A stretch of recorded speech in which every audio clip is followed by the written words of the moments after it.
Hello and welcome to History Through Question. Today's topic is Old NCERT Class 7, Chapter 8, and the name of the chapter is The Age of Magnificence.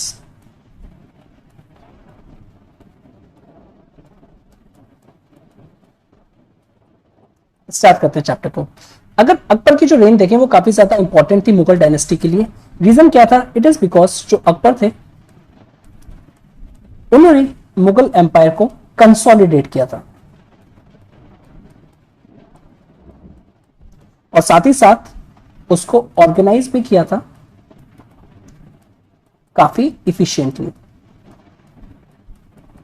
और ये जो basically उनका जो consolidation था ये एक foundation provide करवाता है और simply good starting point provide करवाता है उनके सक्सेसर को। Foundation stone to his successors, चाहे वो जहांगीर हो या फिर most important to later ruler Shah Jahan या फिर औरंगजेब। ठीक है, सो ड्यूरिंग दीज इनको थ्री रेंज जो जहांगीर हो गए, औरंगजेब हो गए या फिर शाहजहां हो गए, इनके अंडर में अगर हम देखें जो एरिया था अंडर मुगल कंट्रोल का वो एक्सपेंड हुआ, साथ ही साथ जो रेवेन्यू था वो भी इंक्रीज हुआ। तो Jahangir, then Shah Jahan and then Aurangzeb, इनके अंडर में जो मुगल एम्पायर था वो एक्सपेंड हुआ, एक्सपेंडेड। अब जब एक्सपेंड हो रहा है तो उसका जो रेवेन्यू है वो भी इंक्रीज होगा। ओके, ये हमको देखने को मिलता है, तो रेवेन्यू भी काफी ज्यादा इंक्रीज हो जाता है। अब जो रेवेन्यू है वो डायरेक्टली लिंक है जो लाइफ होगी उसकी जो कोर्ट की, अब वो ग्रेट लग्जरी में स्पेंड होगी। ठीक है, तो लाइफ एट कोर्ट वो लग्जरी थी, ये भी एक तरीके का ट्रेंड सेटर बन गया था।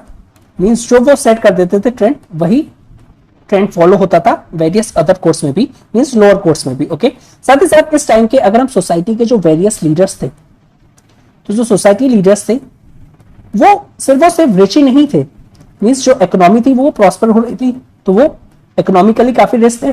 साथ ही साथ इस टाइम पे वेरियट अदर इंटरेस्ट भी आ गए थे, सच एज इंटेलेक्चुअल और साथ ही साथ सोशल भी। और ये जो एज है 17th सेंचुरी की, इसलिए इसको कंसिडर करते हैं इंडिया में is an age of magnificence, age of magnificence. तो ये क्वाइट इंपॉर्टेंट है कि व्हाई 17th सेंचुरी को कंसिडर किया जाता है age of magnificence in India में। अब नेक्स्ट टॉपिक देखते हैं, दैट इज द जहांगीर। सो यहां पे सबसे पहले अगर हम देखें तो जो मोस्ट प्रिंसेस के साथ जो रॉयल फैमिली में जो होता था कि जो कोई भी प्रिंसेस है उसको सबसे पहले गवर्नर को अपॉइंट किया जाता था, तो जहांगीर को भी अपॉइंट किया गया था governor of Awadh. So he was appointed as a governor of Awadh. अब ये उनको क्यों भेजा जाता था? बेसिकली इस तरीके की जो गवर्नरशिप होती थी क्यों प्रोवाइड करवाई जाती थी प्रिंसेस को? इसलिए करवाई जाती थी बेसिकली कि वहां पे उनको एक्सपीरियंस मिले एडमिनिस्ट्रेशन में, जो लेटर जब वो सीट पे आएंगे पावर पे और बेसिकली रूल करेंगे तो उनको काफी ज्यादा हेल्प होगी। तो अवध के साथ साथ उनको बंगाल की गवर्नरशिप भी दी गई थी और वहां का उनको गवर्नर बनाया गया था। ऑब्जेक्टिव क्या होता था बेसिकली उनका कि एक्सपीरियंस मिले एडमिनिस्ट्रेशन में, तो ये मेन ऑब्जेक्टिव होता था जो बाद में बेसिकली जो रूल करेंगे उसमें उनको हेल्प होगा। अगर हम अकबर की डेथ देखें तो 1605 में हो जाती है और फाइनली जो जहांगीर हैं वो उनको सक्सीड करके किंग बन जाते हैं। अब अगर हम देखें बेसिकली जो जहांगीर है उनका जो इंटरेस्ट है it was quite different from his father's, means जो अकबर का जो इंटरेस्ट है और बेसिकली जो उनका जो पाथ था उस पे क्वाइट डिफरेंट थे जहांगीर। ओके, साथ ही साथ ये भी हमको देखने को मिलता है कि कुछ कॉन्टिन्यूटी एंड चेंजेस, यानी कुछ कॉन्टिन्यूटी की बेसिकली वो शेयर करते थे अपने अकबर, दैट इज जो उनके फादर थे, उनका interest in terms of social and religious reforms. Okay, तो वो शेयर करते थे अकबर्स इंटरेस्ट, दैट इज ये एलिमेंट है कॉन्टिन्यूटी का। ठीक है, तो किस कॉन्टेक्स्ट में? सोशल में एंड साथ ही साथ रिलीजियस रिफॉर्म्स में। मीन सोशल में अगर हम अकबर के बारे में देखें तो वेरियस उनको हमें कहा जाता है कि वेलफेयर ओरिएंटेड। ठीक है, welfare oriented in the sense जो वो अपने सब्जेक्ट्स के बारे में काफी ज्यादा कंसर्न थे और साथ ही साथ रिलीजियस जो थे वो टॉलरेंट एंड पीसफुल पॉलिसी को अडॉप्ट किया था अकबर ने। तो जहांगीर ने इस पॉलिसी को बेसिकली कंटिन्यू रखा। बट साथ ही साथ अगर हम देखें, but he never studied the problems of religion as deeply as his father's. जो लास्ट लेक्चर में हमने देखा था कि जो अकबर थे उन्होंने बेसिकली जो रिलीजन में जो प्रॉब्लम थी, ठीक है, कि वेरियस रिलीजन जो थे कि उन्होंने काफी उसको एनालाइज किया और अल्टीमेटली ये कहा कि हमको एक ऐसा रिलीजन बनाना चाहिए जिसमें अल्टीमेट ऑब्जेक्टिव हो unity and integrity of the nation, ठीक है। तो इस तरीके से जो प्रॉब्लम्स ऑफ रिलीजन थी वो जहांगीर उससे कंसर्न नहीं करते थे, तो it was quite different from his father's point of view. Okay, साथ ही साथ अगर हम देखिए कि जितना फादर का जो उनका शार्प माइंड था अकबर का, लेकिन उनका ऐसा नहीं था, ठीक है। लेकिन जहांगीर के बारे में ये कहा जाता है कि he was fond of literature, उनको लिटरेचर बहुत पसंद थी। ओके, और साथ ही साथ वो वेल रीड थे, काफी पढ़े लिखे थे। जो जहांगीर थे वो पर्शियन स्टाइल में रोड करते थे, पर्शियन स्टाइल। अभी हमको कैसे पता चलता है, वेरियस उन्होंने मेमोइर्स लिखे हैं, उनमें से एक इंपॉर्टेंट है तुज़ुक ए जहांगीरी। अभी जो तुज़ुक ए जहांगीरी है, ये क्वेश्चन बन जाता है कि किस स्टाइल में रोट है। It's an Persian, written by whom, Jahangir. अब ये क्या इंफॉर्मेशन प्रोवाइड करवाता है, तो ये हमको इंफॉर्मेशन प्रोवाइड करवाता है with respect to the personality of Jahangir, और साथ ही साथ हमें जो उनकी रेन में जो वेरियस इंपॉर्टेंट इवेंट्स जो हुए थे उनके बारे में भी हमको बताता है। साथ ही साथ जो जहांगीर थे उनको पेंटिंग्स का भी काफी ज्यादा शौक था, और हमको बेस्ट पेंटर्स उनके कोर्ट में देखने को मिलते हैं जो कि उनके लिए वेरियस पेंटिंग्स को पेंट करते थे। ओके, नेक्स्ट इंफॉर्मेशन अगर हम देखें तो 1611 में जो जहांगीर हैं वो मैरी करते हैं एक beautiful lady, that is the Nur Jahan. Nur Jahan के बारे में कहा जाता है कि वो बहुत ज्यादा ब्यूटीफुल थी, और ब्यूटीफुल के साथ साथ वो काफी इंटेलिजेंट भी थी। She was also an intelligent. उनका जो ड्रेसिंग सेंस था उसमें एक ट्रेंड सेट कर दिया गया था, ठीक है, और साथ ही साथ जो उनके मैनर्स थे एक तरीके के ट्रेंड सेटर के टाइम पे एक्ट करते हैं। और उनका जो इंटरेस्ट था वो सिर्फ ड्रेसिंग सेंस में ही नहीं था या फैशन में ही नहीं था, बेसिकली वो जो स्टेट का जो मैटर्स था उसमें भी काफी ज्यादा उनका इंटरेस्ट था। यही देखने को मिलता है कि जब जो जहांगीर थे उनकी जो तबियत खराब हो गई थी काफी लॉन्ग पीरियड ऑफ टाइम के लिए, तो उन्होंने basically that is the Nur Jahan जो उनकी वाइफ थी, उन्होंने लुक आफ्टर किया अफेयर्स ऑफ द किंग और साथ ही साथ रूल किया एम्पायर को। तो नूरजहां जब जहांगीर इल हो गए थे तो बेसिकली उन्होंने लुक आफ्टर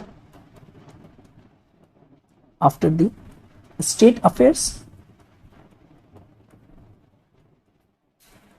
और साथ ही साथ उन्होंने रूल किया था एम्पायर को बहुत इफेक्टिवली। ओके, अब अगर हम जहांगीर का देखें तो बेसिकली ऐसा कोई भी मैटर नहीं होता था जो इसमें वो नूरजहां की एडवाइस नहीं लेते थे, या फिर सिंपली अगर हम कहें कोई भी इंपॉर्टेंट मैटर होता था तो it is because of an intellectual and great interest in the affairs of state, तो वो उनकी भी एडवाइस लेते थे, दैट इज द नूरजहां।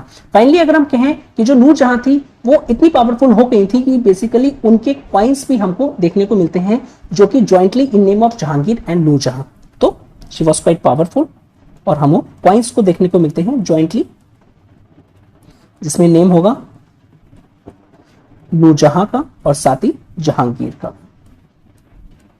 तो ये एक्सेप्शन है। अब इससे आप लिंक कर सकते हो कि जो एक विमेन है, ठीक है, वो अच्छे से काफी इफिशिएंटली इफेक्टिवली रूल कर रही है, और जो प्रिंसेस हैं और सिंपली जहांगीर की हम बात करें तो वो भी काफी एडवाइस ले रहे हैं। तो यहाँ पे आप कुछ एक तरीके का डॉट्स को कनेक्ट कर सकते हो कि मैं भी पॉसिबल कि स्टेट ऑफ अफेयर्स क्या रहेंगे, बिकॉज आने वाले टाइम में जो और एनसीईआरटीज हैं उसमें जो चैप्टर्स बढ़ेंगे, दैट इज जो 8, 9, 10 क्लास की एनसीईआरटी है, 11, 12 क्लास की एनसीईआरटी है, उसमें हमको ये रेफरेंस काफी ज्यादा काम में आएगा कि कैसे स्टेट ऑफ अफेयर्स में वो हेल्प करती थी और क्या प्रॉब्लमेटिक भी हुआ या कुछ नहीं हुआ, ठीक है। तो you can get a clue from that. Okay, next देखते हैं कि जो जहांगीर की जो रेन थी बेसिकली वो होल अगर हम देखें तो वो क्वाइट थी, अगर हम कंपेयर करें to the later Mughal rulers, means as such कुछ बेसिकली एडवेंचरस नहीं हुआ था। तो जहांगीर की जो रेन थी, so for Jahangir I use J. Okay, so अगर हम बेसिकली जो उनकी रेन देखें वो होल में, तो इट वॉज क्वाइट, और कंपेयर किया जा सकता है उनको to the later Mughal rulers से।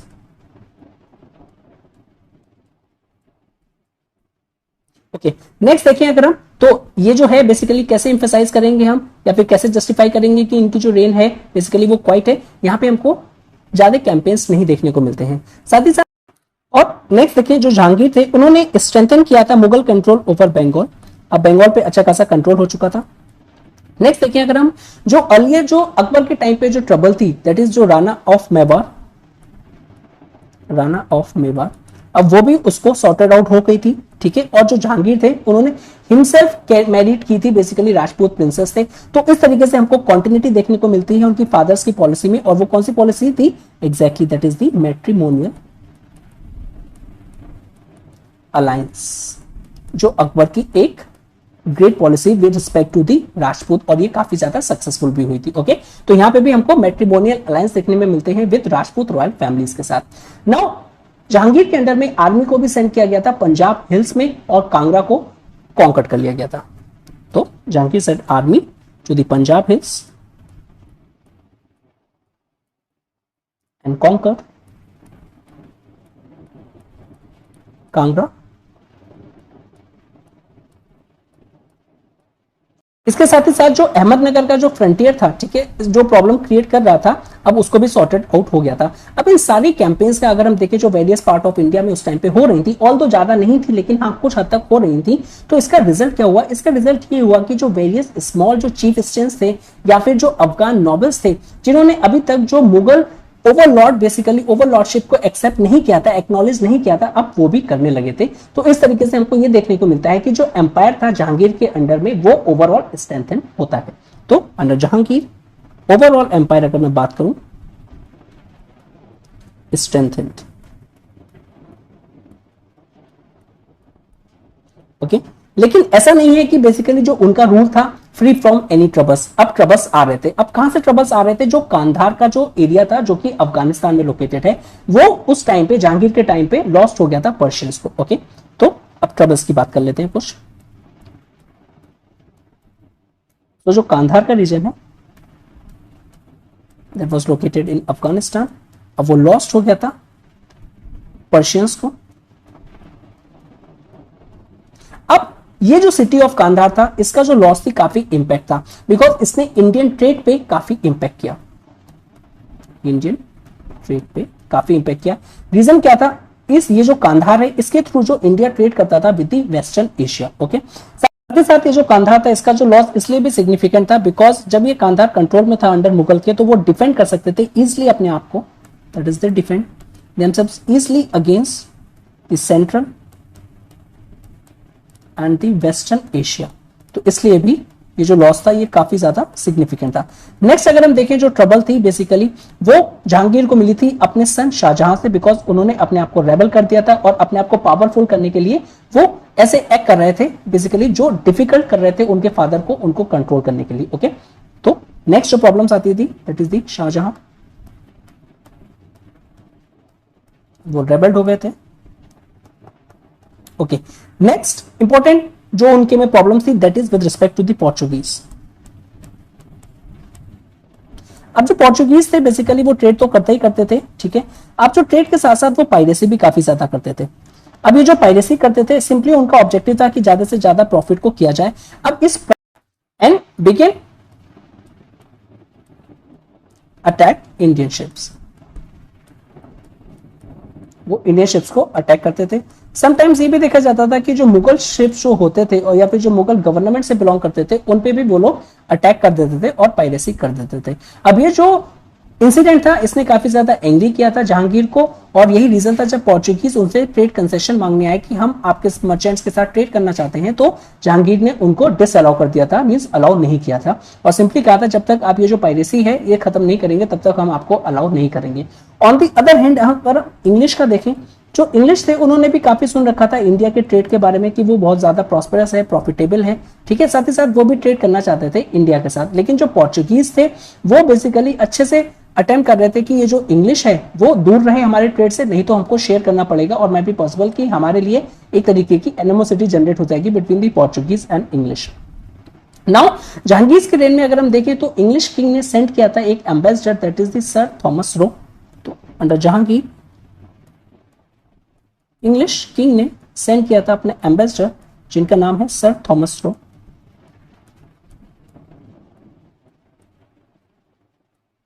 और ये उस टाइम पे आगरा के कोर्ट में आए थे। इन्होंने काफी परसुएट करने की कोशिश करी थी जहांगीर को कि आप हमें ट्रेड कंसेशन दे दे या फिर सिंपली हमसे एक ट्रेड डील साइन कर लें जिसके थ्रू हम क्या कर पाए, ट्रेड कर पाए इंडिया के साथ। बट एम्परर जो थे उन्होंने बेसिकली उस टाइम उसको हॉल्ट किया, उसको अलाउ नहीं किया।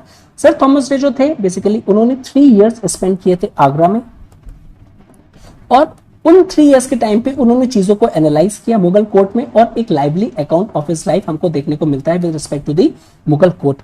नेक्स्ट थिंग जिसके लिए जो जहांगीर है वो जाने जाते हैं, and it was quite important, ठीक है, may be possible you know, लेकिन ये काफी इंपॉर्टेंट है कि इनकी chain of justice, chain of justice, जो जहांगीर थे वो चाहते थे कि जो उनके ऑफिशियल्स हैं वो जस्टली डील करें उनके जो सब्जेक्ट्स हैं यानी वहां के जो लोग हैं। तो इसके लिए उन्होंने एक गोल्डन चेन बेसिकली, और उसमें बेल्स काफी ज्यादा लगी थी, उसको अटैच कर दिया वॉल ऑफ द पैलेस, और अनाउंस कर दिया कि जिसको भी लगे कि वो अनजस्टली तरीके से ट्रीट किया गया बाय द गवर्नमेंट ऑफिशियल्स, वो पुल कर सकता है इस चेन को और अपनी कंप्लेंट को रजिस्टर कर सकता है बिफोर द ऑफिसर।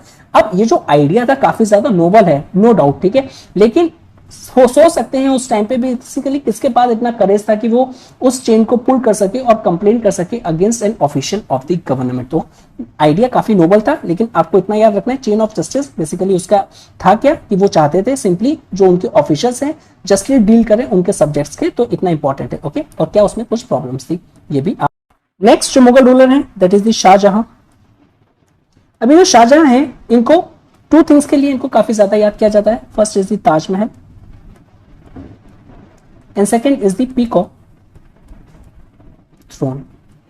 अभी जो ताजमहल था ये वर्ल्ड फेमस टूम्ब है मुमताज महल का, जो कि शाहजहां की वाइफ थी, और ये जो पीकॉक थ्रोन है ये गोल्डन ज्वेलरी स्टिकेड थ्रोन था जिसपे शाहजहां यूज करते थे, और लेटर इसको लूट के ले गए थे ईरानियन लीडर्स, ठीक है, हम बाद में इसको कंसिडर करेंगे। अगर हम शाहजहां की रेन को देखें तो इनकी रेन में अदर इंपॉर्टेंट थिंग्स भी होते हैं जो कि काफी इंपॉर्टेंस है with respect to the Mughal empire. अभी जो शाहजहां सक्सीड करते हैं अपने फादर को दैट इज जहांगीर को इन द ईयर 1628 में, जब उनके फादर जहांगीर की डेथ हो जाती है, जहांगीर डेथ। तो सबसे first and the foremost thing इनको जो टैकल करनी पड़ती है जो कि रिवॉल्ट्स हो रहे थे इन बुंदेलखंड एंड डेक्कन।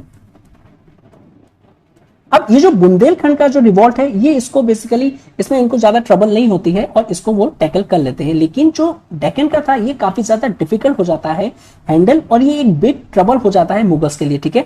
अब प्लीज ट्राई टू कनेक्ट, ठीक है, जो एनसीईआरटी है आपको एक कनेक्टिंग डॉट्स प्रोवाइड करवाती है। अगर आपने एनसीईआरटी को ढंग से पढ़ लिया तो आपका जो भी कॉन्सेप्ट है क्लियर हो जाएगा।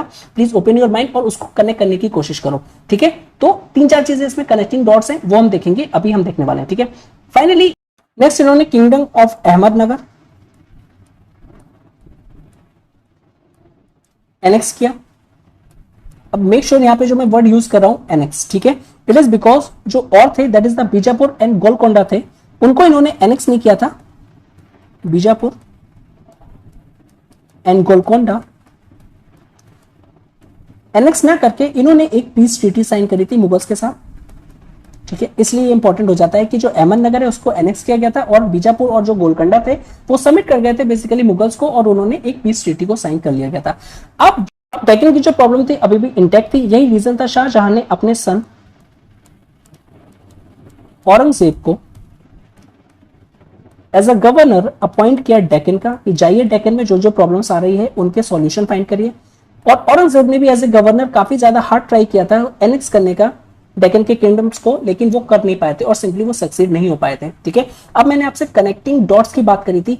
अब ये जो औरंगजेब आएंगे अपने रेन में बेसिकली जब ये रूलर बनेंगे, ओके, तो ये कैसे टैकल करेंगे डेक्कन को, ठीक है, तो वो इंपॉर्टेंट सोचने वाली बात है, ठीक है। इनकी जो डेक्कन पॉलिसी है वो काफी ज्यादा फेमस है, देखेंगे हम उसको आने वाले टाइम में, ठीक है।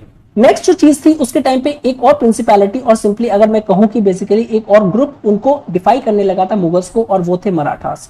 तो ये जो मराठास का जो चैलेंज है ये भी हम आगे देखेंगे इस चैप्टर में।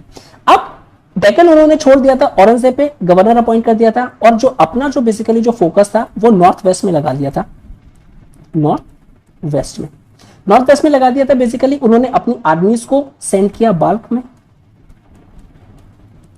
एंड बदख्शान, और बदख्शान जो कि लोकेटेड था सेंट्रल एशिया में, ताकि वो सिक्योर कर पाए defence of north western India, defence of north western India.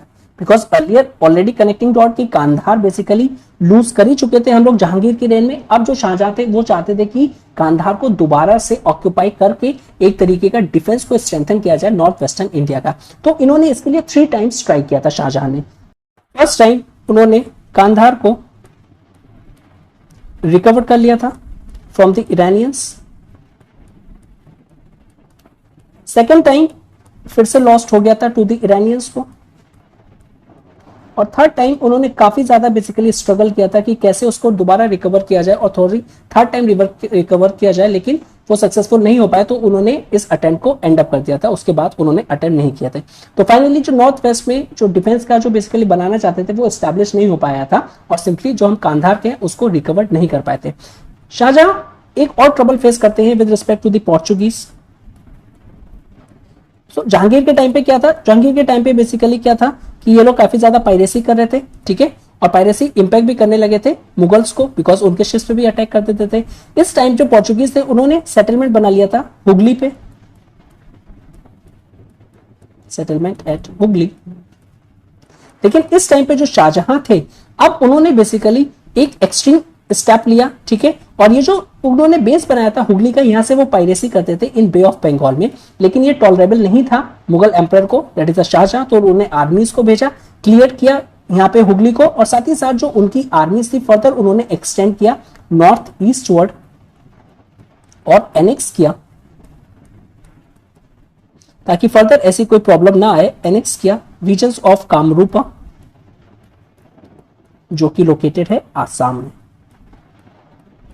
और शाहजहां को इसलिए भी जाना जाता है कि उन्होंने एक बिल्ड करी थी new city as a capital, और उस सिटी का नाम था शाहजहानाबाद। अगर हम आज के टाइम पे देखें तो ये दिल्ली का पार्ट है। उसके बाद 1657 में शाहजहां इल हो जाते हैं और उनके जो 4 सन्स हैं बेसिकली फाइट करने लगते हैं कि कौन सक्सेसर बनेगा और सिंपली थ्रोन के लिए। उनमें से जो औरंगजेब है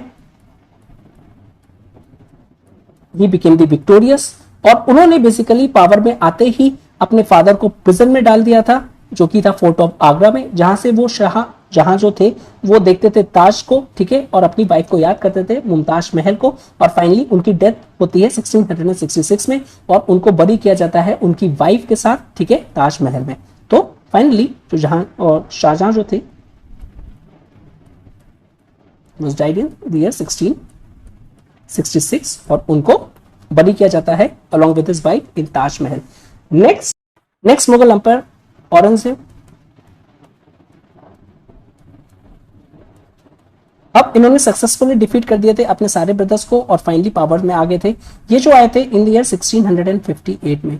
इनके बारे में ये भी कहा जाता है कि इनकी जो रेन थी वो लास्टिंग रेन थी और अप्रोक्सीमेटली 50 ईयर्स रूल किया था।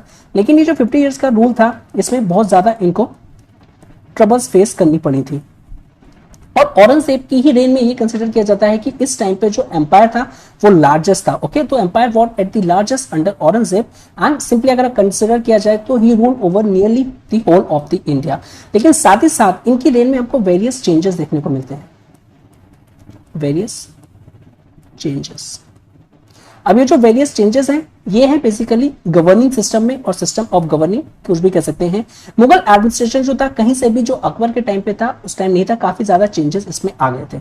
अब जो औरंगजेब की जो ट्रबल आ रही थी वो मेनली इसलिए आ रही थी बिकॉज जो अलग अलग पार्ट्स ऑफ इंडिया में देखे तो काफी ज्यादा वो लोग रिवॉल्ट करने लगे थे, ठीक है, और उनको टैकल करने में ही इनका ज्यादातर टाइम स्पेंड हुआ। इनकी ऑल्दो लॉन्ग रेन थी लेकिन इनमें जो रिवॉर्ड्स थे वो भी बहुत ज्यादा था और मोस्ट ऑफ द टाइम्स उनको उन रिवॉर्ड्स को टैकल करने में ही लगता था। किंगडम ऑफ टेकन के बारे में अगर हम देखें, जो बीजापुर एंड गोलकोंडा था बेसिकली उसको वो तो इनके शाहजहां के रेन में उसको एनेक्स किया ही नहीं गया था। टाइम ऑफ द औरंगजेब में क्या हुआ था कि ये जो किंगडम्स थे, kingdoms of Bijapur and Golconda, तो शाहजहां की रेन में इनको एनेक्स नहीं किया गया था। लेकिन अब औरंगजेब के टाइम पे आते आते ये लोग वीक हो गए थे। लेकिन दूसरी पावर क्या थी, दैट इज द मराठास। अब औरंगजेब को ये लग रहा था कि कहीं ये मराठास जो है इन पे कंट्रोल ना कर दें, तो क्या हुआ था बेसिकली, तो ओवर पावरिंग ना कर पाए इन किंगडम्स को मराठास, तो उसके लिए उन्होंने एक डेक्कन पॉलिसी को कहा था। और सिंपली अगर हम कहें तो डेक्कन में जो बेसिकली जो प्रॉब्लम्स थी और फर्दर इंक्रीज हो गई थी, और उसको टैकल करने के लिए इन्होंने वेरियस एफर्ट्स कराए थे, ठीक है। और सिंपली जो मराठास थे उनकी भी पावर फर्दर इंक्रीज होती जा रही थी। तो सबसे पहले देख लेते हैं मराठास के बारे में, ठीक है। तो मराठास के अगर बारे में देखें तो मराठास को कंसिडर किया जाता है, firstly just put a heading Marathas, okay. So ये एक स्मॉल चीफ स्टेट्स थे जो एलिजियंस देते थे डेक्कन किंगडम्स को, तो simply allegiance to Deccan kingdoms, और साथ ही साथ मुगल्स को। मोस्ट ऑफ द टाइम्स ये बेसिकली सर्विसेज और इनको एम्प्लॉय भी किया जाता था as a officers in these kingdoms, चाहे वो डेक्कन किंग हो या फिर मुगल्स में। लेकिन जैसे जैसे डेक्कन की जो पावर वीक होती गई, तो और ये भी लग रहा था कि जो औरंगजेब हैं वो कभी ना कभी भी अटैक कर देंगे डेक्कन को और अपने कंट्रोल में ले लेंगे। तो इन्होंने क्या किया, इन्होंने ब्रेक अवे कर लिया, दैट इज द मराठास ने ब्रेक अवे कर लिया फ्रॉम दी डेक्कन किंगडम से, और अपनी बैंड्स बना लिए, various bands of soldiers. Marathas gather bands of soldiers, और अब ये डिफाई करने लगे थे authority of the Deccan kingdoms की, बिकॉज वो लोग वीक होते जा रहे थे। अब ये जो डेक्कन किंगडम्स थे, इनके जो बेसिकली जो रूलर्स थे वो चाहते थे कि इन पे कंट्रोल करना। तो ये क्या करते थे, जैसे ही वो लोग जाते थे इन पे रेड करने के लिए, that is the Deccan kingdoms वाले, तो ये लोग हिल एरियाज में इनका काफी ज्यादा स्ट्रॉन्ग होल्ड था, दैट इज द पूना और कोंकण रीजन में जो हिली एरियाज थे, तो ये लोग वहां पे छुप जाते थे हिल्स में, और साथ ही साथ ये लोग उसको काउंटर अटैक करते थे through the guerrilla warfare,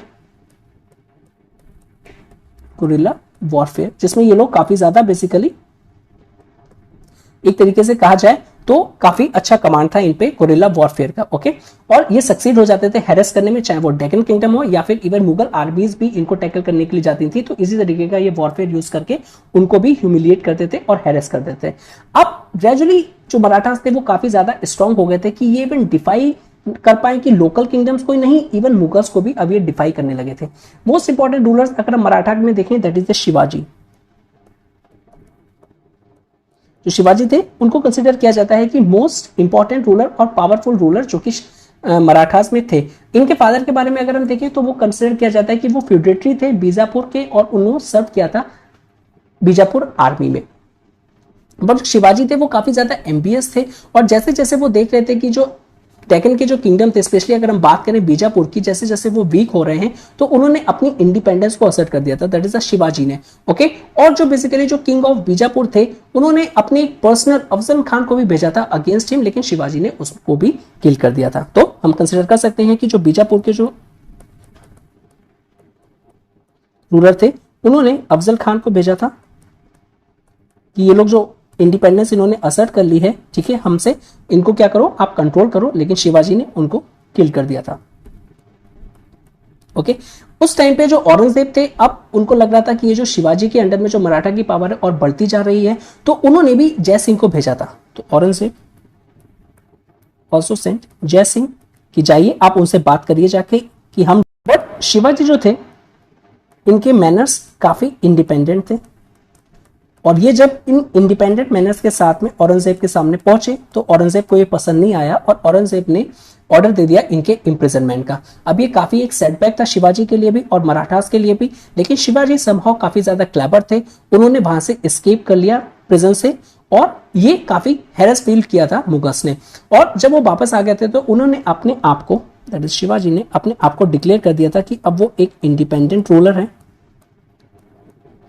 of the Maratha kingdoms, और उन्होंने अपने आप को क्राउन किया था in the year 1674, okay. And in the following years until जब तक उनकी डेथ नहीं हो गई, दैट इज द 1680, वो सक्सीड हुए एक स्ट्रॉन्ग मराठा स्टेट को बनाने में। अब ये जो शिवाजी थे किस तरीके से अपना एक स्ट्रॉन्ग मराठा स्टेट बना पाए थे, इसके पीछे टू रीजन है, there are two reason, and ये दोनों बहुत ज्यादा इंपॉर्टेंट है। First and the foremost reason जो है, जो मुगल कंट्रोल जो था, that is the Mughal kingdom का जो कंट्रोल था डेक्कन के ऊपर, वो क्वाइट वीक था, और जो मुगल गवर्नमेंट थी वो स्टॉप नहीं कर पा रही थी जो वेरियस रिवॉल्ट्स हो रहे थे, या फिर जो प्रिवेंट कर पाए चीफ स्टेट को अपने आपस में टूटने से और सिंपली ब्रेकिंग अवे। सेकेंड जो रीजन था बेसिकली, अगर हम देखें जो मराठा का जो रेवेन्यू सिस्टम था वो बहुत ही ज्यादा इफेक्टिव था, मराठास का रेवेन्यू सिस्टम काफी ज्यादा इफेक्टिव था, जिससे उनको एक साउंड रेवेन्यू आता था, जिसके थ्रू वो वेरियस अच्छी से अपने स्टेट को बिल्डअप कर पा रहे थे। अब ये रेवेन्यू जो मराठा स्टेट है, it was govern by the king, जिनको एडवाइस करते थे उनके काउंसिल के 8 मिनिस्टर्स, जिनको कहा जाता है अष्टप्रधान। और अगर हम रेवेन्यू ऑफ स्टेट देखें तो ये मेनली आता था लैंड से, और जो स्टेट था उनका इंटाइटल था उसमें 2/5 of the produce, but exactly हमको नहीं पता है कि वो एक्चुअली कितना कलेक्ट करते थे फ्रॉम द पीजेंट्स में। अब ये असेसमेंट होता था पीजेंट्स पे और कल्टीवेटर्स पे जो कि मराठा किंगडम में रहते थे। ठीक है, रेवेन्यू कौन, जो कि मराठा किंगडम्स में थे, मराठा किंगडम्स में रहते थे। अब व्हाट अबाउट कि वो लोग जो आउटसाइड मराठास किंगडम रहते हैं, ठीक है, तो सिंपली अगर हम देखें जो वहां पे out of the Marathas kingdom जो था वो कंट्रोल करता था मुगल और डेक्कन किंगडम्स में। वहां पे जो मराठा गवर्नमेंट थी वो लिवाई करती थी 2 टैक्सेस। तो आउटसाइड मराठास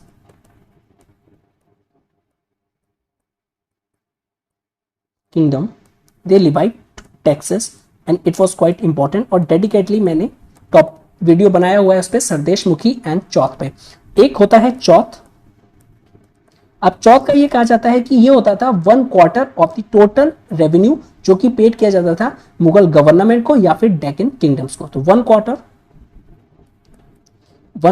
किसको, टोटल रेवेन्यू, चाहे आप मुगल गवर्नमेंट को पे कर रहे हो या फिर डेक्कन गवर्नमेंट को पे कर रहे हो। ओके, अब ये जो टैक्स था क्यों लेते थे मराठा गवर्नमेंट, बिकॉज इसके रिटर्न में प्रॉमिस करते थे कि हम आपको प्लंडर नहीं करेंगे, रेड नहीं करेंगे आपकी टेरिटरी में। सरदेश मुखी ऑन द अदर हैंड, ये होता था एडिशनल 1/10। ओके, सो देयरफॉर अगर हम जो पीजेंट्स देखें जो आउटसाइड रहते थे मराठा किंगडम्स, उनको एक एडिशनल बर्डन बेयर करना पड़ता था, और सारा का सारा मनी ये जो आता था एडिशनल, ये मराठास अपने स्टेट को बिल्डअप करने में लगाते थे और अपनी आर्मीज को और स्ट्रेंथन कराते थे। साथ ही साथ ये एक तरीके की वीकनेस भी थी टू दी मुगल गवर्नमेंट को कि वो इजिली कंट्रोल नहीं कर पा रहे हैं डेक्कन को, और इसी तरीके से ये प्रॉब्लम्स आ रही है। नाउ सक्सेसर्स ऑफ शिवाजी देखें, शिवाजी की डेथ के बाद 1680 के बाद जो उनके सक्सेसर्स थे वो काफी ज्यादा वीक थे, एक्सेप्ट एक एक्सेप्शन देखने को मिलता है, that is the queen Tarabai, जिन्होंने अपने सन के लिए और सिंपली एक रीजेंट तौर पे एक्ट किया था अपने लिटिल सन के लिए। यही जो वीकनेस था बेसिकली ऑफ द रूलर्स, जो गवर्नमेंट थी, अब क्या हो पाए किंग के थ्रू, और सिंपली जो मराठा स्टेट था वो पहले किंग गवर्न करते थे, अब वो ट्रांसफॉर्म कर गई थी under the end of Peshwas. अब उसको पेशवास कंट्रोल करने लगे थे। अब ये जो पेशवास कौन है, ये हैं ब्राह्मण मिनिस्टर्स, ब्राह्मण मिनिस्टर्स ऑफ द स्टेट, जो पहले मिनिस्टर्स अपॉइंट करते थे किंग, अब यही वही हैं, ये अलग अलग हो गए हैं और वेरियस अदर आपस में डिवाइड कर लिया है इन्होंने मराठास को, ठीक है, और मराठास एम्पायर को। अब ये काफी ज्यादा पावरफुल हो गए थे, लेकिन औरंगजेब के टाइम पे अगर हम देखें तो जो मुगल्स थे उन्होंने समहाउ कंट्रोल बना के रखा था मराठास का। एज सून जो डेथ होती है औरंगजेब की, ये जो मराठास थे ये बेसिकली रिकवर करते हैं अपनी ग्रेट स्ट्रेंथ को, और एक डोमिनेंट पावर हमको देखने को मिलती है। तो आफ्टर औरंगजेब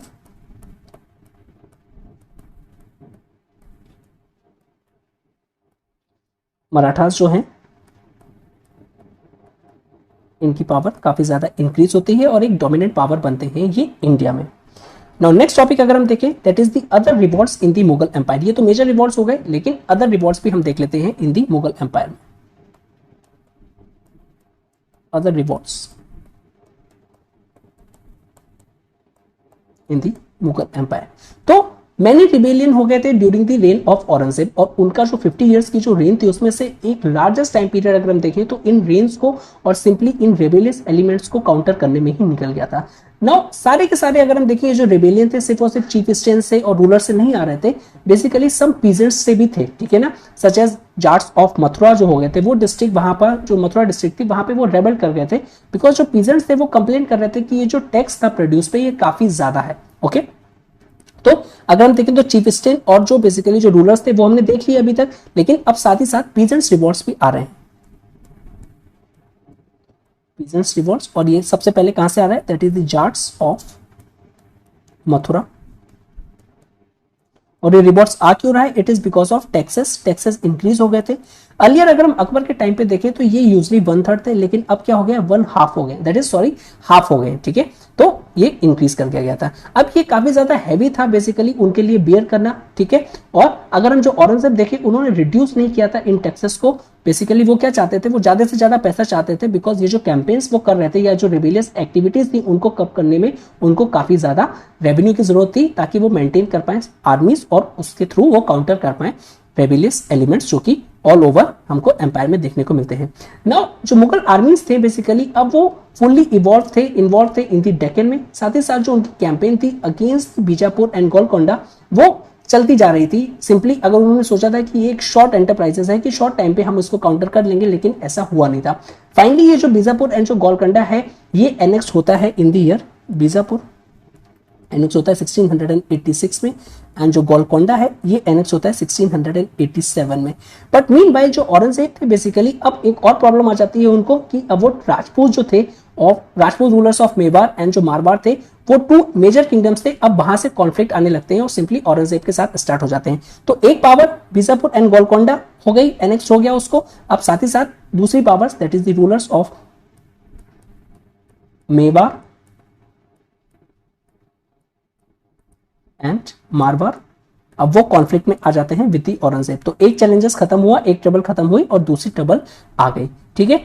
और मैटर तब ज्यादा वर्स हो जाता है जब जो मुगल गवर्नमेंट थी बेसिकली इन्वॉल्व हो जाती है साथ ही साथ कैंपेन अगेंस्ट द सिख। तो एक टाइम पे जो आपका राजस्थान के रूलर्स के साथ चल रहा है, ठीक है, और सिंपली अगर मैं कहूं कि राजपूत के रूलर के साथ चल रहा है,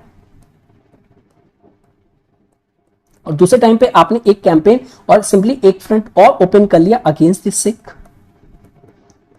अब यही रीजन था कि ये जो कैंपेन्स में इतना ज्यादा वो इन्वॉल्व हो गए थे कि उनका जो बेसिकली डिक्लाइन होना था वो काफी ज्यादा वहीं से स्टार्ट हो गया था। बिकॉज रिसोर्सेज चाहिए थे, रिसोर्सेज आपके खत्म होते जा रहे हैं, ठीक है, वेस्ट होते जा रहे हैं इन फाइटिंग्स में और आपको कोई रिजल्ट भी नहीं मिल पा रहा है। अब ये काफी ज्यादा बैड थिंग थी जो कैंपेन स्टार्ट हुआ था सिख के थ्रू। रीजन क्या था, बिकॉज उस टाइम पे जो पंजाब अगर हम देखें, जो पंजाब था वो एक रिच एरिया था और एक अच्छा खासा रेवेन्यू प्रोवाइड करवाता था, ओके। साथ ही साथ अब वहां पे क्या हो गया, आपने कैंपेन कर दी, अब वहां से रेवेन्यू तो आएगा नहीं। और जो प्रॉब्लम थी, ये जो टैक्सेस इंक्रीज हो रहे थे, इसके साथ साथ रिलीजियस प्रॉब्लम्स भी आ गई थी। बिकॉज औरंगजेब की जो रिलीजियस पॉलिसी थी वो ऑर्थोडॉक्स इन नेचर थी, तो रेवेन्यू और प्लस रिलीजियस पॉलिसी अब और काफी आ गई थी, ठीक है।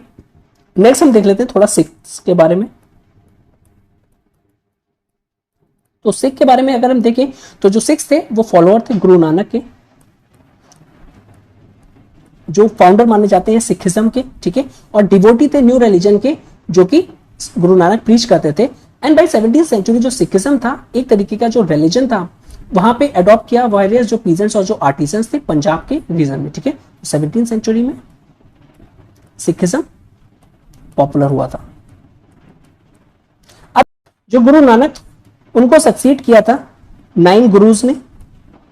जो अर्लियर थे वो तो रिलीजियस एस्पेक्ट ऑफ जो सिखिज्म था उस पे बेसिकली मेंटेन रहे थे, कॉन्सेंट्रेट रहे थे, लेकिन ग्रेजुअली जो गुरुज थे वो मिलिट्री लीडर्स भी बन गए थे सिख के। अब ऐसा हुआ क्यों था, सिंपली अगर हम देखें डेथ ऑफ 7th गुरु जो औरंगजेब थे उन्होंने एडवांटेज लेना स्टार्ट किया था कि ये जो डिफरेंस आ गया है कि कौन नेक्स्ट गुरु बनेगा 7th गुरु के बाद, तो क्यों ना हम इसको डिफरेंस को एक्सप्लॉइट किया जाए। मीनवाइल जो पावर थी सिख की वो और इंक्रीज हो गई थी और कर्व करने के लिए पावर को जो मुगल एडमिनिस्ट्रेशन था उन्होंने ऑर्डर कर दिया था executions of the Guru Tegh Bahadur, ठीक है।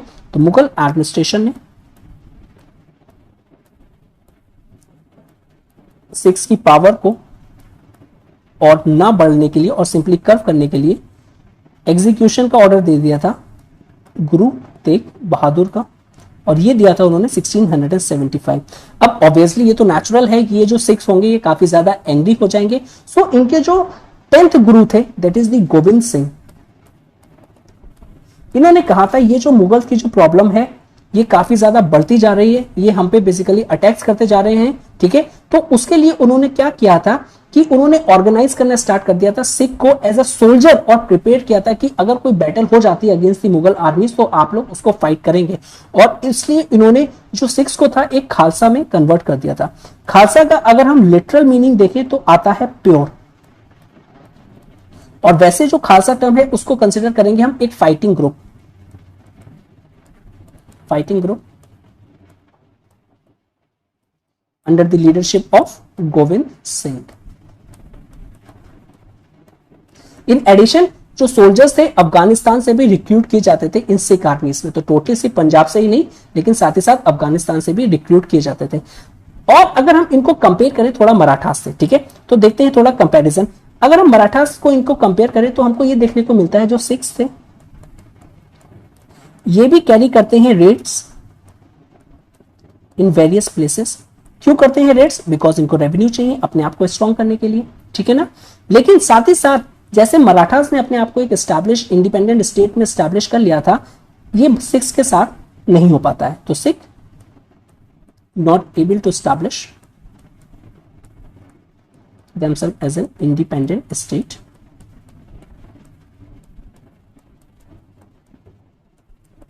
ओके और सिंपली कहा जाए कि during the reign of Aurangzeb में ये पॉसिबल नहीं था, लेकिन जो सिख थे 18th सेंचुरी में अपनी पावर को रिवाइव करते हैं और फाइनली अपने आप को एस्टैब्लिश करते हैं। तो 18th सेंचुरी में अपने आप को बेसिकली वो अचीव कर लेते हैं इस स्टेटस को भी। नाउ अब हम देखें कि जो स्टार्ट हुआ था एज अ रिलीजियस मूवमेंट की तरह, अब वो पॉलिटिकल बन हो गया था। बिकॉज अभी हमने देखा सिखिज्म में कैसे ट्रांसफॉर्म हो गया था from religious to political movements. अब जो मुगल गवर्नमेंट थी बेसिकली वो इतनी स्ट्रांग नहीं रह गई थी कि वो सप्रेस कर पाए सिख रिवॉल्ट को।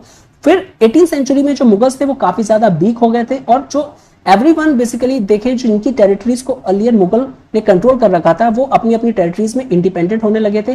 जो सिख चीफस्टेन थे उनमें भी एक अपॉर्चुनिटी लगी कि हम कैसे अपने स्टेट्स में जहां पे हमारा कंट्रोल है वहां पे बेसिकली एक पावर को स्टैब्लिश किया जाए अपनी।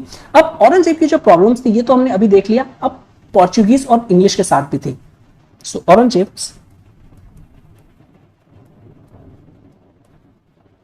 Problems with Portuguese and English. अब क्या प्रॉब्लम्स थी पोर्चुगीज के साथ? अगर हम देखें जो वो पायरेसी करते थे, ठीक है ना, तो उन्होंने फिर से बेसिकली ऑल्दो उन्होंने एनेक्स कर दिया था हुगली को भी और वहां पे खत्म कर दिया था, लेकिन फिर से उन्होंने रिन्यू कर ली अपनी एक्टिविटी इस पायरेसी की बे ऑफ बंगाल में। एंड दिस टाइम बेसिकली अब वो चिटागोंग को एज ए बेस बना रहे थे। अगली क्या बना रहे थे? वो हुगली को बना रहे थे। इस टाइम वो चिटागोंग को अपना बेस बना के वो लोग कर रहे थे। चिटागोंग अब उनका एक न्यू बेस था जहां से वो पायरेसी कर रहे थे। कहां पे?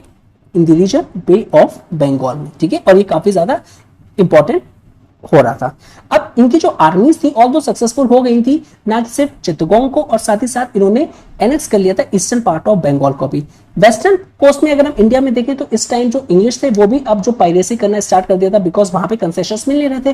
तो इंग्लिश ने भी ट्रेड करने के लिए और सिंपली बेसिकली ज्यादा से ज्यादा प्रॉफिट को अचीव करने के लिए पायरेसी स्टार्ट कर ली थी। लेकिन इन्होंने कहा गया था वेस्टर्न कोस्ट में। अभी तक हम किसकी बात कर रहे हैं? ईस्टर्न कोस्ट में,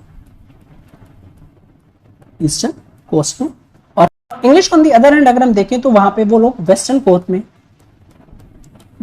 में पायरेसी कर रहे थे और सिंपली लूट कर रहे थे वेरियस इंडियन शिप्स को और अटैक कर रहे थे इंडियन शिप्स को। अब ये जो एक्ट था मुगल गवर्नमेंट को इसने काफी ज्यादा एंग्री किया और साथ ही साथ जो इंग्लिश ने एक फैक्ट्री भी स्टैब्लिश कर रखी थी, एक फैक्ट्री स्टैब्लिश कर रही थी सूरत में, दैट इज इन गुजरात। सूरत में फैक्ट्री स्टैब्लिश कर ली थी। तो जो मुगल गवर्नमेंट थे उन्होंने बेसिकली उनको थ्रेट किया कि अनलेस अगर ये जो पायरेसी आप स्टॉप नहीं करते हो और साथ ही साथ जितनी भी पायरेसी आप कर चुके हो अब आपको फाइन पे करना पड़ेगा 1.5 लाख रुपीस का। उससे पहले हम आपको अलाउ नहीं करेंगे कि आप ट्रेड करोगे इंडिया के साथ। ऑब्वियसली जो इंग्लिश थे बेसिकली उन्होंने उसको फाइन को पे किया और अपनी पायरेसी को स्टॉप किया और जो रेड्स करते थे वो वेस्टर्न कोस्ट में। Now later part of Aurangzeb में अगर हम देखें जो मुगल एम्पायर था वो स्ट्रॉन्ग नहीं रह पाया जैसा कि बेसिकली अंडर अकबर के टाइम पे था। इनफैक्ट जो एम्पायर था वो स्टार्ट हो गया था अब ब्रेकअप होना, ठीक है ना। लेकिन औरंगजेब इसको समझ नहीं पाए थे। अब उसमें फर्दर ये जो मैटर था ये काफी ज्यादा वर्स हो जाता है। एक तो फर्दर डिक्लाइन होना स्टार्ट हो जाता है, ब्रेकअप होना स्टार्ट हो जाता है। अब ये मैटर और वर्स हो जाता है। अब ये वर्स क्यों हो जाता है? इट इज बिकॉज जो औरंगजेब थे अब आ जाते हैं under influence of Orthodox Muslims. अब वो अडॉप्ट कर लेते हैं एक स्ट्रिक्ट ऑर्थोडॉक्स रिलीजियस पॉलिसी जो कि एक काउंटर इफेक्टिव की तरह मेजर करती है उनको और नेगेटिवली इंपैक्ट करती है मुगल एम्पायर को। अब वो कहते हैं कि बेसिकली अब रूल होगा लॉज ऑफ इस्लाम के थ्रू, अकॉर्डिंग टू द इस्लाम, ठीक है। अब ये जो पॉलिसी थी काफी ज्यादा डिफरेंट थी जो उनके एंसेस्टर्स थे जो कि अडॉप्ट कर रही थी उन्होंने टॉलरेंट एंड लिबरल पॉलिसीज, ठीक है, या सिर्फ टॉलरेंट एंड लिबरल जो वैल्यूज थी सच एज जो अकबर हो गए। अगर हम ये देखें ये जो ऑर्थोडॉक्स और रिलीजियस पॉलिसी थी और simply strict to the Islam के थ्रू था, ये काफी रॉन्ग पॉलिसी थी with respect to the India. क्यों? बिकॉज इंडिया जो था उसको हमेशा से कंसिडर किया जाता है mixture of all kinds of peoples and religion और सिंपली डाइवर्स ग्रुप के थ्रू कंसिडर किया जाता है, जहां पे ऑर्थोडॉक्सी जो एलिमेंट है वो कभी भी वर्क नहीं कर पाएगा। ऑल द औरंगजेब तो थे, उन्होंने इसको अंडरस्टैंड नहीं किया था प्रॉब्लम को, लेकिन जो अकबर थे उन्होंने काफी अच्छे से किया था। ये एक और इंपॉर्टेंट फैक्टर हो जाता है मुगल एम्पायर के डिक्लाइन में। ठीक है, जो नेक्स्ट चैप्टर है उसमें हम ये सब चीजें एनालाइज करेंगे। Now next topic is the religion at Mughal empire और फिर मुगल कोर्ट। देख लेते हैं। अब इस टाइम पे जो मुगल कोर्ट था 17th सेंचुरी में, वो डिवाइड हो जाता है टू ग्रुप्स में। अभी जो ग्रुप्स हैं, एक आता है ऑर्थोडॉक्सी और दूसरा आता है लिबरल। अगर हम बात करें जो मुस्लिम्स इंडिया में थे वो अभी भी कंटिन्यू कर रहे थे अपने ट्रेडिशंस, अपने वे ऑफ लाइफ। सिंपली अगर हम बात करें जो उन्होंने ऑब्जर्व किया था before being converted to Islam, many of जो देम थे it was influenced by the liberal ideas.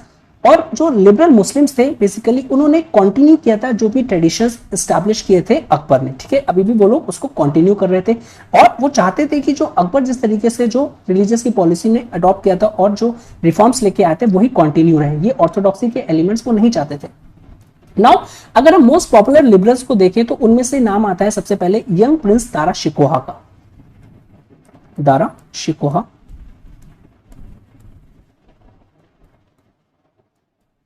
अब इनको कंसिडर किया जाता है कि ये ब्रिलियंट माइंड थे और साथ ही साथ एक्सट्रीमली वेल रीड थे। 19th की एज में इन्होंने बेसिकली स्टडी करना स्टार्ट कर दिया था और simply write on religious and philosophy. इनका जो बेस्ट नोन वर्क है वो हम कंसिडर करते हैं कि study of Sufi and Vedanta philosophy. Study of Sufi and Vedanta philosophy. अब ये काफी ज्यादा इंपॉर्टेंट हो जाता है फ्रॉम कल्चरल पर्सपेक्टिव से। ठीक है, और काफी इंपॉर्टेंट क्वेश्चन बनता है। ओके, सिमिलरली अगर हम देखें basically two types of philosophy हैं, इनमें उन्होंने काफी ज्यादा इंटरेस्ट था, इसको वो स्टडी कर रहे थे। दारा शिकोहा को इसलिए भी जाना जाता है कि उन्होंने ट्रांसलेट किया था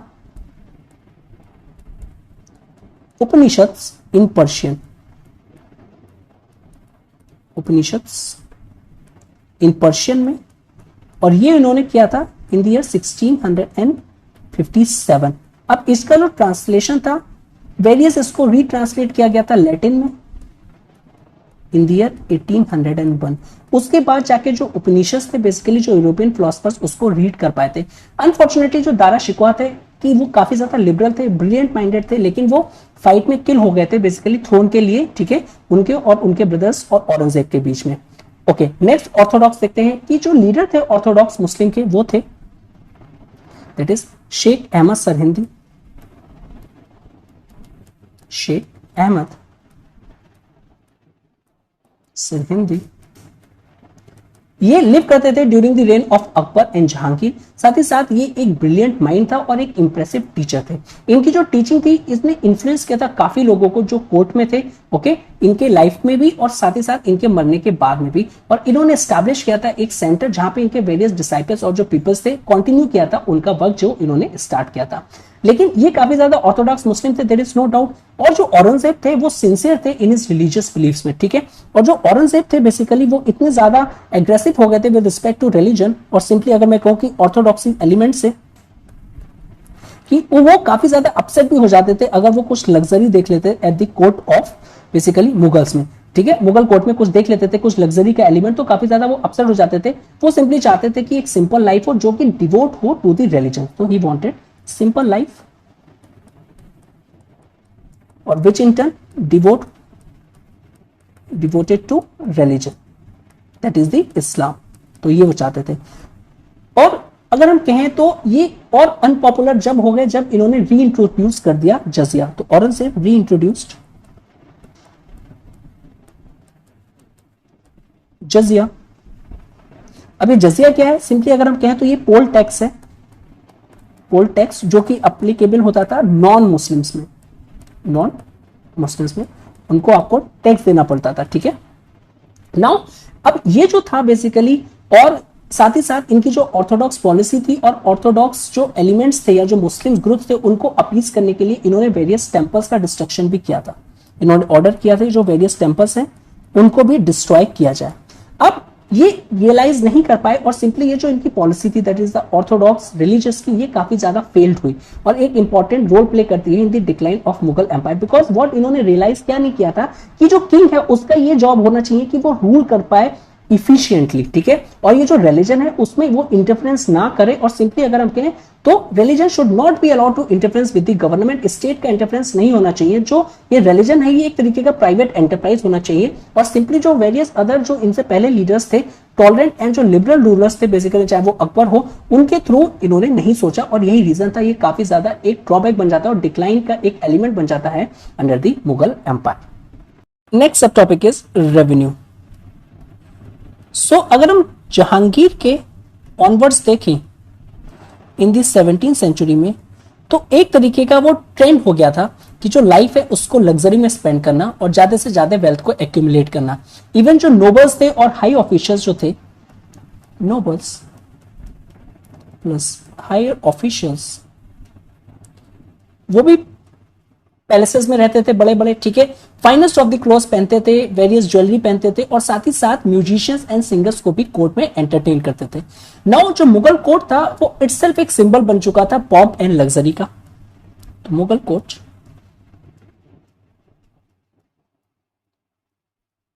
is a symbol of pomp and luxury और वेरियस जो नोबल्स थे उसी को रेप्लिकेट करना चाहते थे। ओके, नाउ समटाइम्स ये भी कहा जाता है कि जो वेरियस एम्परर्स थे अगर वो हंट करने भी जा रहे थे तो एक्सपेंसिव अरेंजमेंट्स के साथ जाते थे। अब ये जितनी भी लग्जरी अगर हम देखें तो ये किस तरीके से पॉसिबल होगी या ज्यादा से ज्यादा वेल्थ कब एक्यूमुलेट होगी, जब इनकम इंक्रीज होगी गवर्नमेंट की। It can only be possible when income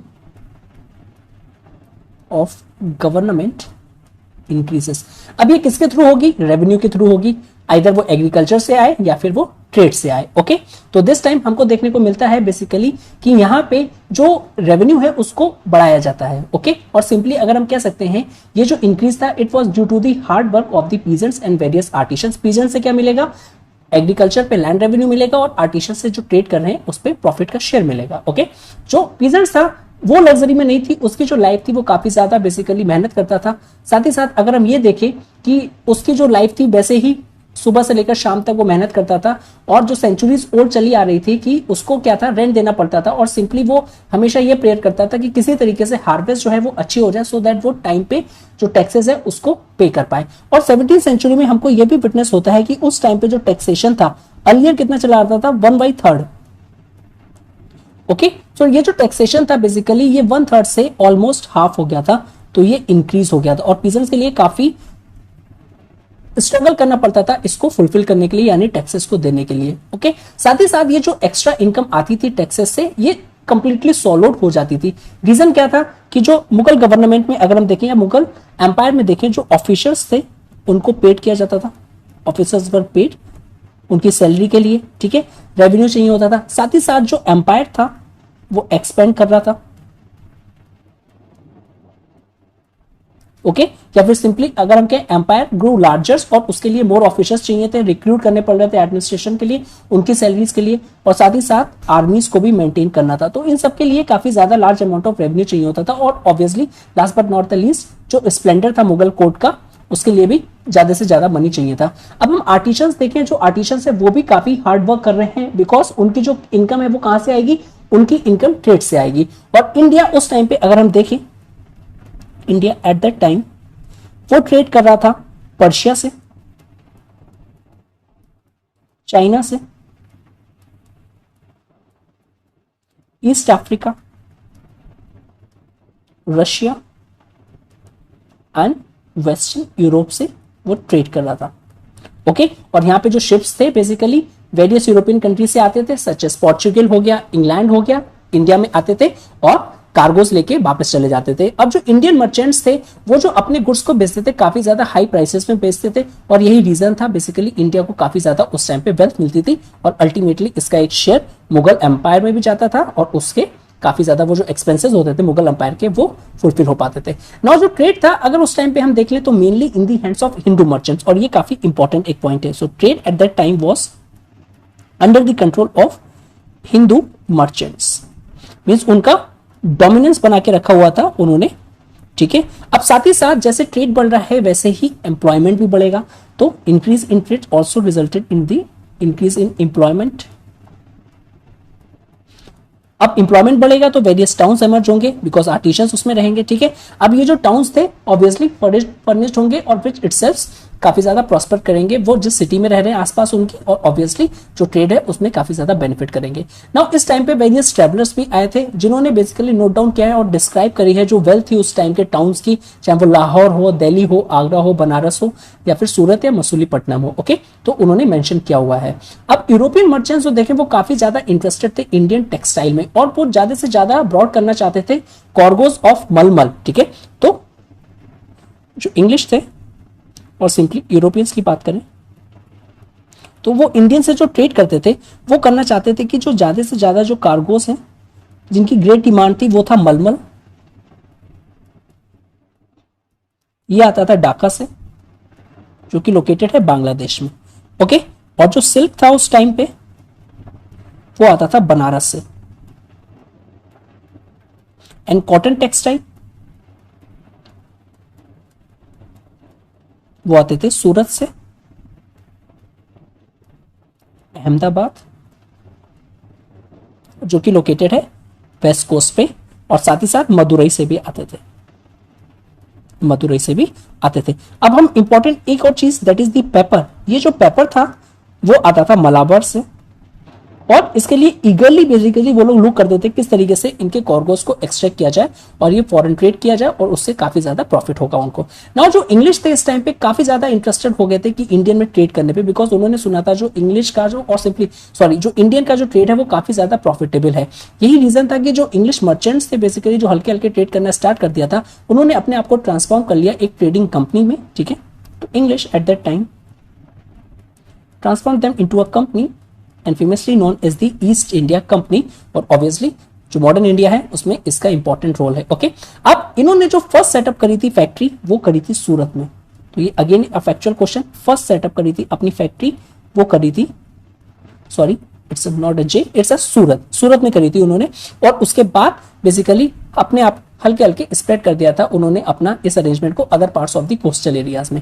in Bengal में देखें उनको ट्रेड करना अलाउ किया गया था, वहां के एक लोकल गवर्नर ने, वहां पे बेसिकली वो लोग स्मॉल सम पे करते थे, इन रिटर्न में उनको राइट मिल गया था वहां पे ट्रेड करने का। अब ये जो पेमेंट था अगर हम उसको कंसिडर करें नथिंग था अगर हम कंपेयर करें कि जो लार्ज प्रॉफिट वो लोग अर्न करते थे इस ट्रेड के थ्रू, ओके। नेक्स्ट अगर हम देखें अंडर मुगल एम्पायर में इंपॉर्टेंट टॉपिक आता है that is the art and architecture, art and architecture, it's an bit important and interesting topic. तो देखते हैं, तो ये जो इनकम थी मुगल गवर्नमेंट की इंक्रीज हुई थी, ठीक है ना। अब सिंपली जो लग्जरीज थी एट द कोर्ट वो काफी ज्यादा बढ़ गई थी, बट साथ ही साथ इस टाइम पे हमें बिल्डिंग्स देखने को मिलती है जो कि वेरियस रूलर्स बनाते थे, और इस टाइम पे वो फाइनर और फाइनर होती जाती थी, ठीक है। अकबर के टाइम पे अगर हम बात करें जो मोस्ट ऑफ द जो बिल्डिंग्स थी वो किसमें थी, हम लोग ने ऑलरेडी डिस्कस किया है, वहां पे जो मटेरियल यूज होता था वो रेड सैंडस्टोन का था। अब उसके बाद जो उनके जो वेरियस एम्प्रेस आए, अब वहां पे जो और एक्सपेंसिव मार्बल को यूज करने लगे, ठीक है, जो स्पेशली आता था राजस्थान से। तो अकबर के टाइम पे जो मोस्ट ऑफ द बिल्डिंग्स थी वो रेड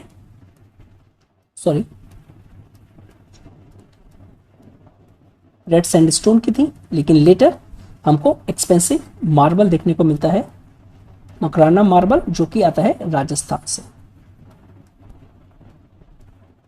ओके। अब यहां पे जो प्लेसेस थे वेरियस और मॉस्क थे वो बिल्ट हुए इन दिल्ली में, आगरा में, लाहौर में, और साथ ही साथ वेरियस टॉम्ब्स भी हमको देखने को मिलता है।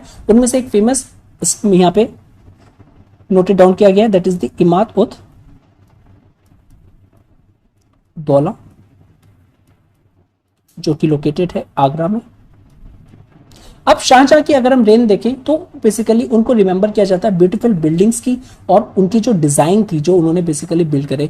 इनमें से अगर हम बिल्डिंग्स की बात करें कि ये क्यों ब्यूटीफुल थी, तो ये 2 रीजन से ब्यूटीफुल थी। फर्स्ट अगर हम देखें तो यहाँ पे ये कंबाइन किया था इस टाइम जो finest feature Indian and foreign architecture थे, ऑलरेडी हम लोग डिस्कस कर चुके हैं कि यहाँ पे ब्लेंड देखने को मिलता है, ठीक है। तो रेन ऑफ शाहजहां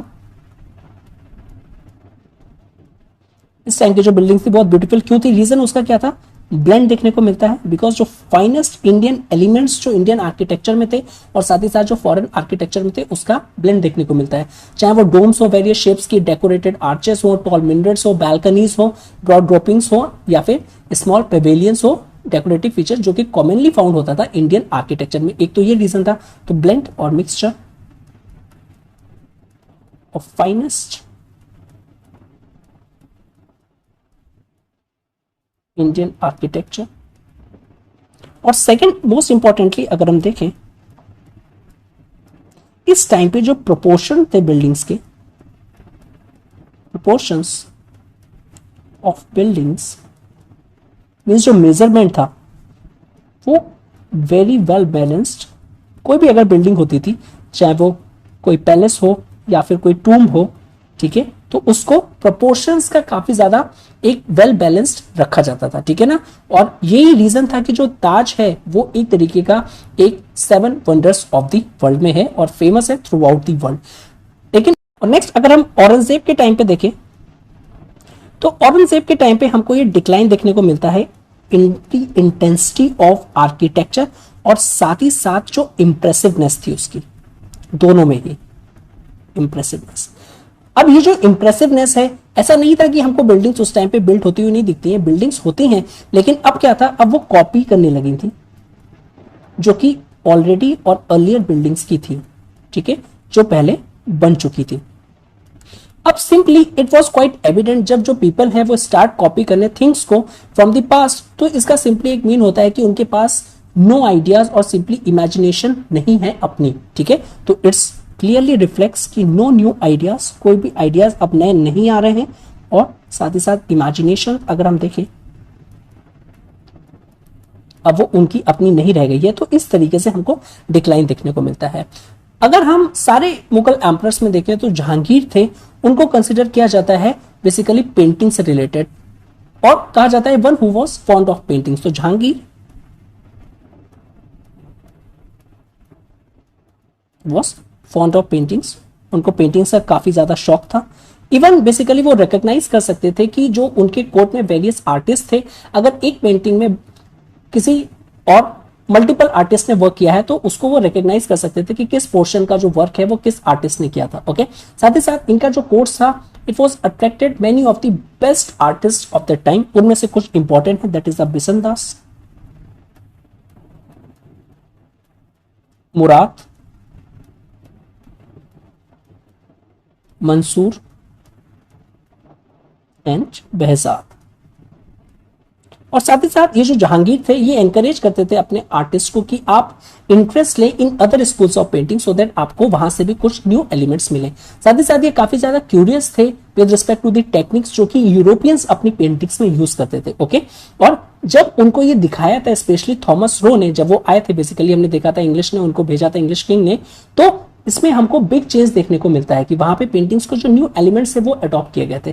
साथ ही और औरंगजेब की रेंज में अगर हम देखें तो ये जो पेंटिंग्स का जो ट्रेडिशन चलता आ रहा है, इसमें भी हमको डिक्लाइन देखने को मिलता है, बिकॉज उन्होंने डिस्करेज कर दिया था पेंटिंग्स को और वो आर्टिस्ट को वर्क करने नहीं देना चाह रहे थे। ये एक रीजन भी था। अब ये जो आर्टिस्ट पहले जो मुगल कोर्ट्स में थे, अब औरंगजेब ने उनको डिसअप्रूव कर दिया है, तो ये कहां जाएंगे, बेसिकली ये जाएंगे वेरियस प्रोविंशियल कोर्ट्स में, प्रोविंशियल कोर्ट्स में, बिकॉज इनको तो एम्प्लॉयमेंट चाहिए, तो ये प्रोविंशियल कोर्ट्स में जाएंगे, कैपिटल्स में जाएंगे, जहां पे जो लोकल गवर्नर्स थे, बेसिकली इनको एम्प्लॉयड कर लेते थे। और साथ ही साथ यही रीजन था कि अगर हम स्मॉल स्टेट देखें, पंजाब एंड राजस्थान, तो स्मॉल स्टेट जो उस टाइम पे स्मॉल थे, दैट इज अ पंजाब या फिर राजस्थान, तो वहां पे हमें वेरियस स्कूल्स ऑफ पेंटिंग्स देखने को मिलती है, सच एज कंगर और कंगरा, गुलेर एंड बसौली। ये हमको पंजाब में देखने को मिलती है और पंजाब हिल्स में, बिकॉज रीजनल वेरिएशन के साथ यहाँ पे पेंटिंग्स होते हैं। और साथ ही साथ नेक्स्ट रीजन देखें, that is the Mewar, Bikaner,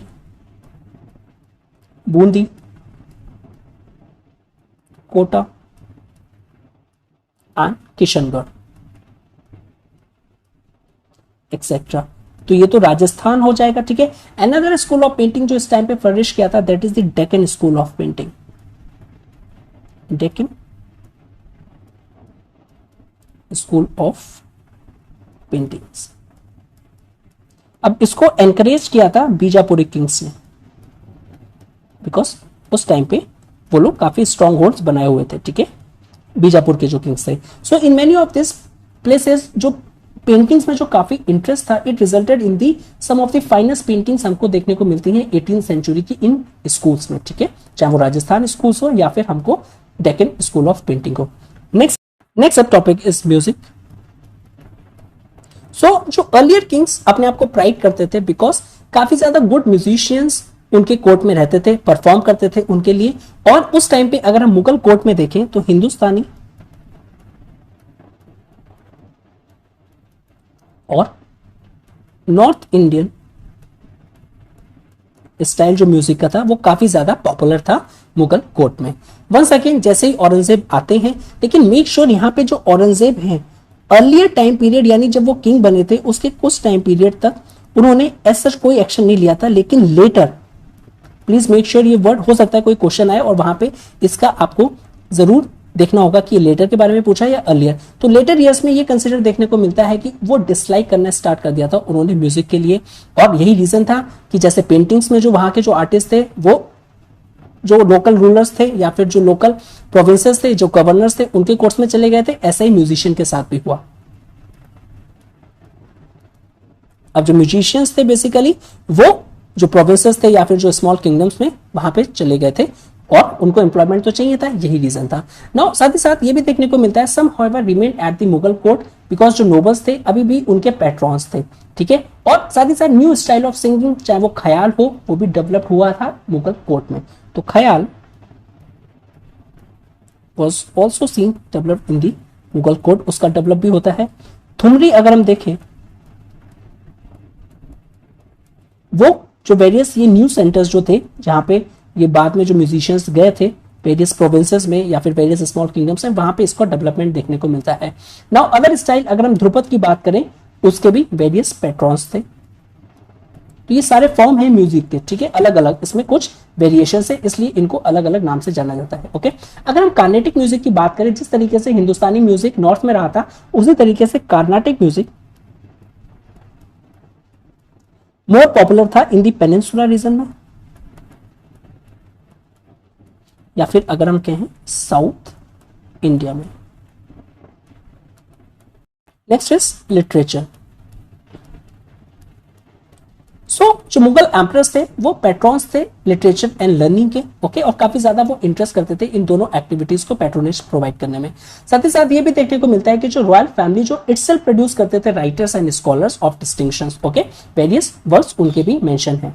okay, अगर हम टेक्स्ट बुक औरंगजेब के टाइम पे देखें तो उनको इंस्ट्रक्शन में एक टेक्स्ट बुक प्रिपेयर करी गई थी उनके ग्रैंडसन के लिए, ठीक है, जो कि एक्सप्लेन करता था scientific knowledge of Indian scholars. तो औरंगजेब के टाइम पे यहाँ पे कुछ एक्सेप्शन देखने को मिलता है कि उन्होंने खुद इंस्ट्रक्ट किया था कि आप बुक्स को प्रिपेयर करिए, टेक्स्ट बुक को प्रिपेयर करिए जिसमें आप एक्सप्लेन करो साइंटिफिक नॉलेज, और वो किनके लिए, उनके ग्रैंडसन्स के लिए। ओके, अब इस टाइम पे जो पर्शियन था वो कंटिन्यू रहा था, language of court Persian remains the court language, means official language, लेकिन ये ट्रू नहीं था with respect to the towns and villages. Towns and villages में अगर हम देखें तो वहां पे मेजॉरिटरली पीपल यूज करते थे लोकल लैंग्वेजेस या फिर Hindi and Urdu. Now apart from Kabir and Tulsidas basically जिनकी पोएट्री को काफी ज्यादा पॉपुलर है, ठीक है, और भी लोग एमर्ज हुए थे, उनमें से इंपॉर्टेंट नेम आता है सूरदास का, जिनको कहा जाता है ब्लाइंड पोइट ऑफ आगरा, ठीक है, जिन्होंने बेसिकली जो इनके सुर सागर है जिसको आज भी रिसाइट किया जाता है। अनदर थे रसखान जो कि एक मुस्लिम नॉबल मैन थे और इन्होंने वेरियस पोएम्स लिखी थी on the life of Krishna, और जिसमें ये कंपाइल की थी दैट इज द प्रेम वाटिका। तो अगर प्रेम वाटिका आते हैं तो उनके राइटर रसखान है जो कि एक मुस्लिम नॉबल मैन है। साथ ही साथ सत्सई भी लिखी गई थी और ये लिखी थी बिहारी ने, ये भी काफी ज्यादा पॉपुलर थी इस टाइम पे। अब नंबर ऑफ पोएट्स जो थे बेसिकली इस टाइम पे उन्होंने स्टार्ट कर दिया था रिटन करना उर्दू में, okay. And in the 18th century Delhi and Lucknow अगर हम देखें तो वो पॉपुलर सेंटर बन गए थे उर्दू पोएट्री के। So Delhi and Lucknow became the important center of Urdu poetry. ये हो गया था 18th सेंचुरी में, हमको देखने को मिलते हैं। तो ये भी समराइज, अगर हम समराइज करें इस पूरे चैप्टर को, तो अगर हम देखें जो 17th सेंचुरी है इसको कंसिडर किया जाता है age of splendour for India, okay. काफी ज्यादा डेवलपमेंट्स होते हैं और जो मुगल कोर्ट था वो एज अ ट्रेंड सेटर की तरह वर्क करता है because it sets the fashion for the good living, okay. Now 18th century आते आते ये हमको देखने को मिलता है कि इस टाइम पे जो मुगल एम्पायर था वो डिक्लाइन देखने को मिलता है। क्या क्या एलिमेंट्स थे, ठीक है ना, वो प्रॉपर तरीके से हम नेक्स्ट लेक्चर में डिस्कस करेंगे, जो कि है डिक्लाइन ऑफ मुगल एम्पायर। लेकिन हाँ, कुछ एविडेंट था औरंगजेब के टाइम पे, जैसे रिवॉल्ट्स ब्रोक आउट हो गए थे ऑल ओवर इंडिया में, और उसको टैकल करना काफी ज्यादा प्रॉब्लमेटिक हो गया था, ओके। इस तरीके से प्रॉब्लम्स आते गए, वीक सक्सेशन आता गया, तो ये कुछ रीजन थे जिससे हमको डिक्लाइन देखने को मिलता है, ओके। अच्छा, जो कल्चर है जो इस टाइम पे अर्लियर क्रिएट किया गया था वो अभी भी कंटिन्यू होता है, ठीक है। जो स्मॉलर किंगडम्स थे, बेसिकली जो ब्रेकअप एम्पायर हो गया था मुगल एम्पायर, उसके बाद जो एमर्ज हुए थे वो कंटिन्यू रखा था उन्होंने जो फैशन सेट किया था मुगल ने, या फिर सिंपली मैं कहूँ कॉन्टिन्यूटी एंड चेंज देखने को मिलता है कि जो कॉन्टिन्यूटी थी वो असली आ रही थी from the Mughal. Apart from that कि मुगल एम्पायर डिक्लाइन हो गया था, लेकिन उनके बाद जो ब्रेकअप हो गया था एम्पायर स्मॉल स्मॉल प्रिंसिपैलिटीज में, वहां पे अभी भी कॉन्टिन्यूटी एंड चेंज देखने को मिलता है। कुछ बेसिकली ट्रेंड सेटर जो मुगल एम्पायर ने स्टैब्लिश किया था वो अभी भी कंटिन्यू देखने को मिलता है, और कुछ डिस्टिंक्ट एलिमेंट्स भी हमको देखने को मिलते हैं, ओके। तो वो हम नेक्स्ट एनसीईआरटी में डिस्कस करेंगे, लेकिन जो नेक्स्ट चैप्टर है that is with respect to the decline of Mughal empire वो काफी इंपॉर्टेंट है, वो हम नेक्स्ट पार्ट डिस्कस करेंगे। So if you like this video please do like, share and subscribe, and thank you very much for watching this. Have a good day. And one more thing, अब ये जैसे हमने ये chapter finish कर लिया है तो इसके रिस्पेक्ट में जितने भी क्वेश्चंस इस एनसीईआरटी से बन सकते हैं, ओके, चाहे वो हमारे यूजीसी नेट के लिए इंपॉर्टेंट हो, ठीक है, या फिर जो अभी पीजीटी हिस्ट्री लेक्चरर का आ रहा है या फिर असिस्टेंट प्रोफेसर, उसी तरीके से मैंने क्वेश्चन डिजाइन करे हैं on the basis of this NCERT chapter.